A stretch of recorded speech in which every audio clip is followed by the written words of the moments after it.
So this may be old news to some of you, but I really wanted to talk about the latest news that we have gotten about the Acolyte series, and I want to share my opinion on it, and I want to hear what you guys think.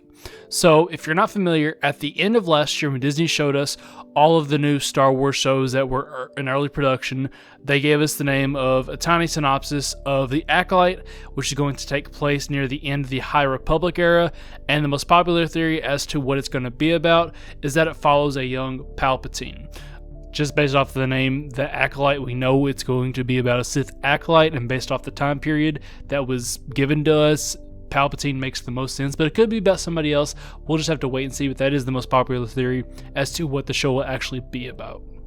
And when I immediately saw the announcement, it was one of the things that I was most looking forward to when it comes to the new Star Wars content that is being released. And, a lot of us who grew up as prequel fans, I think this is something that's going to be very popular with a lot of us, considering it's going back towards somewhat of a prequel era. And I'm excited to have a series that explores the Sith in a deeper level. However, a few days ago, there was some news that came out about the Acolyte series that has me concerned. And the report that came out was that one of the writers that was hired for the Acolyte has never even seen Star Wars. And that they're so ignorant to Star Wars, not saying they're stupid, but they're ignorant to Star Wars, like they had just found out that Luke and Leia were brother and sister. Now, it's not like the entire writing staff is composed of individuals who have never seen Star Wars. But, this is just my opinion. You can have your own. I think that letting people who don't really share the same respect for the saga that we love, it rubs me, and it probably rubs a lot of other people the wrong way as well. And I'm all for them trying to try new things, get different writers in their different perspectives. I'm all for that. But the problem with it, in my opinion, is that with all the new content that has come out since Disney acquired the Star Wars IP, when you look at the best content, what the community in general considers the best content and considers the worst content, you can really see the separation based on who is writing it. I think that the best content and the content that has been received the best by the Star Wars community has been the series and the shows, the movies that have been created by people who we know are absolute Star Wars freaks. And if I were just to name my top 3 favorite shows or movies since Disney took over, it would be The Mandalorian, Clone Wars 7, and The Bad Batch. And if I were to name my bottom 3, it would without a doubt have to be all 3 movies in the sequel trilogy. And the biggest difference between the top 3 and the bottom 3 that I just shared with you is the top 3 is being made by Dave Filoni and Jon Favreau. Jon Favreau and Dave Filoni have been working with Lucasfilm for a while and are without a doubt huge Star Wars nerds like us, and they have a huge respect for Star Wars.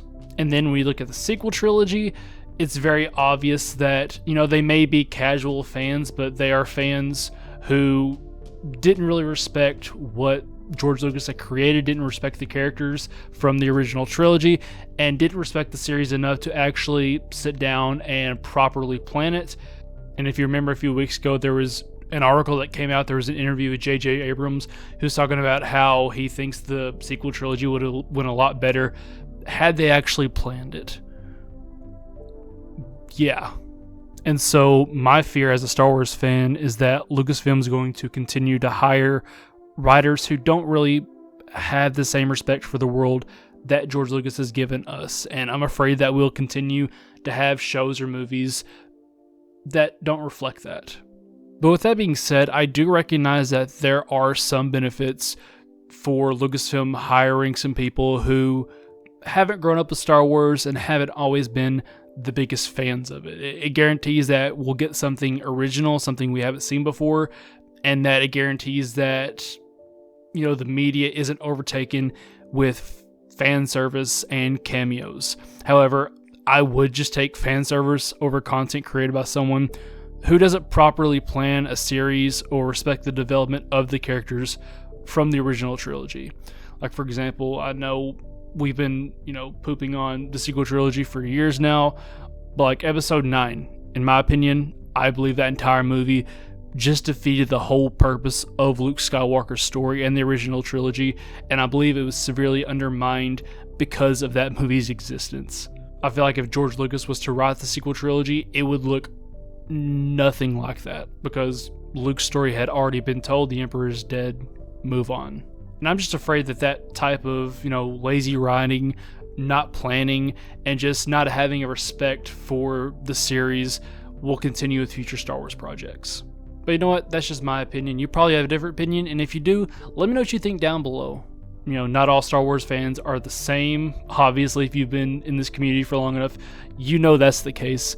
But, if you see this thing as a great thing, let me know down below. I want to hear your genuine opinion on it. It's okay if you have a different opinion than me. We're not, supposed to all have the same opinions.